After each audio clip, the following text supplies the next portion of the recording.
અટલ તીર્થ યાત્રાધામમાં કાળભૈરવ દાદા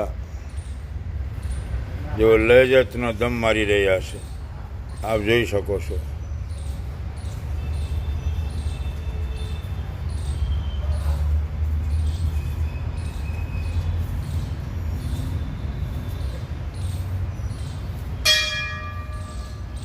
જય હો કાળભૈરવ દાદા, આપની જય હો.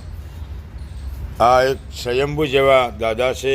આ એક પથ્થરની શિલા હતી અને એમાં કાળભૈરવની આકૃતિના દર્શન થયા એટલે આ જગ્યા ઉપર જ એમનું સ્થાપન કર્યું છે. અહીં પણ લોકોની હજારો ભક્તોની મનોકામના પૂર્ણ થાય છે. તમે સંકલ્પ કરી અને કામ કરો એટલે દાદા તમારું કાર્ય કરે જ છે.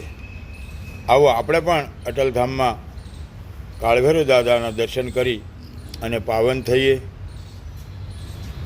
સંકલ્પ કરે અને દાદાને પ્રાર્થના કરે કોઈ પણ કાર્યની, એ કાર્ય સફળ એમનું કરે એવી કામના.